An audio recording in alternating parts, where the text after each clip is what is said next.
Both of your former, most senior hats on, you would have been very much involved in these meetings and in these investigations. First of all, can we just talk about, what the motive would have been for this man to have been attacked, if it is the case, and it does transpire that all evidence is pointing, as it does suggest, towards a Kremlin-inspired, at the very least, attack using a nerve agent. What would be the motive for Vladimir Putin to do this? And in which case, whatever the motive is, what should the retaliatory measures be? Well, that's what everybody's assuming. I think Theresa May has been very wise, and so has Amber Rudd, to be very careful about making any accusations until they've both and the National Security Council got incontrovertible evidence, because it's very easy to go on the basis of circumstantial evidence, which, after all, for example, I did in respect of the Iraq's holding of chemical and biological weapons, where the circumstantial evidence was overwhelming, but it turned out to be incorrect. I say it's right for senior ministers to take their time on this. In terms of the motives, I mean, if the evidence, it is not only that it's Russian, but also that this was ordered by the Kremlin, it would be to send messages to people whom they regard as traitors, including this man and his daughter, and indeed, in Russian terms, he was indeed a traitor because he turned a double agent. Yeah.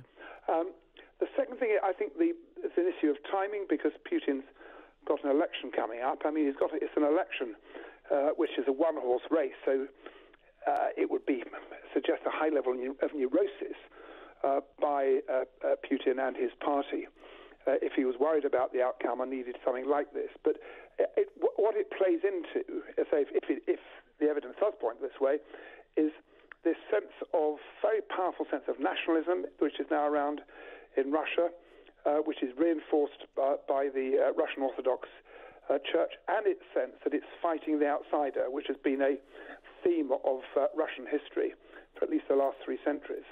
I mean, again, all very, very worrying in terms of the effect we've had, again, on just ordinary British people going about their daily lives in Salisbury, in Wiltshire, and the fact that this could happen anywhere. Absolutely, and absolutely outrageous and preposterous. And I mean, it's not, self-evidently not just a normal assassination, because typically if you want to assassinate somebody, I mean, let me just make it clear, British intelligence agencies are never authorised to do so and never seek such authorisation.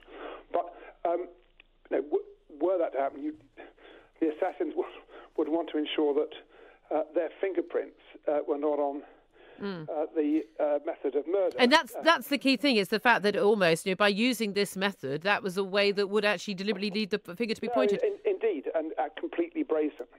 So, in that respect, pretty weird. But anyway, we'll have to wait further information. Yeah. On what do we do about this? This is really tricky, because there is inevitably, in situations like this, terrible pressure on ministers that, quote, something must be done. And anybody who's been a senior minister has been subject to that pressure.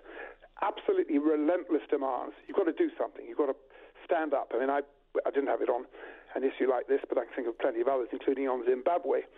So if you're not careful, you do something to assuage the pressure. And then, having done it, you've then, as it were, having led your troops to the top of the hill, you've got to work out a way of getting them back again. Now, I think this is a point being made this morning by Peter Ricketts, Lord Ricketts, on a competing channel, I'm afraid. But he was National Security Advisor until a few years ago. That if you're going to have sanctions, they would need to be highly targeted against certain very wealthy Russian individuals, because these wealthy Russian individuals are only too happy to use London as a base and to enjoy the freedoms which we all have here. It's going to be all about the money, but a lot of people will be very anxious about the fact that we've got this highly nationalistic, fairly I mean, borderline despotic leader in Putin, and not that far away on the European, Eurasian continent. And yet we've got the situation where, if it is the case that this is not the first time, it probably won't be the last time where a Russian national has been targeted, attempted assassination on British soil, because he offered Litvinenko in 2006, which did result in his death. And that there's sort of nothing that we can do about it other than say, oh, please don't do that again, Putin. Have we depleted our hard power, our military power, our soft power so much that we actually are not in a position to basically stand up to this goes beyond bullying.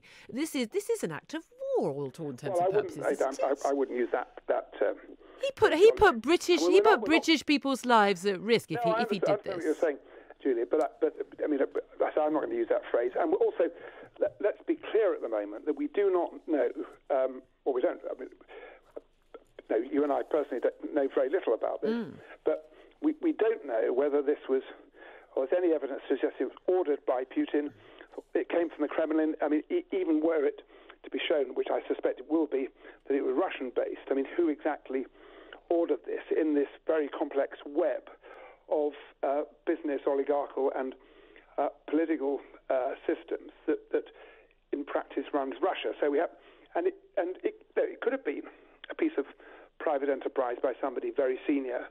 The thing about people in the position of such high levels of authority as Putin is that they can't control everything. Yeah. And also, you may have had the so-called Henry II nod. You know, Henry II famously saying of Thomas Becket, "Who will rid me of this turbulent priest?" And others deciding that what the boss wanted was for Thomas Becket to be rubbed out. So I think it is very complicated. In terms of, would there have been more we could have done if we had a twice the size of defence budget and things like that? I'm not sure. I'm trying to make a point. Were we going to stay in the European Union, it would have been easier to get the EU to... Are you, Jack Straw, are you kidding me? You've got to let me finish my sentence, Julia. Then we would have been able to get... much more likely to get united action out of the... No, I'm sorry. Even after you finish your sentence, Jack, the idea that our French and German allies would be more likely to stand up against Russians trying to assassinate people on British soil because we're members of the EU as opposed to because it's the right thing to do, that's quite a statement. Well, whether or not... it's how politics works. I may just... give you another example, while your blood pressure comes down. Do you think these people are our friends? Julia, you must. I voted Remain, but I'm under no illusions about the EU.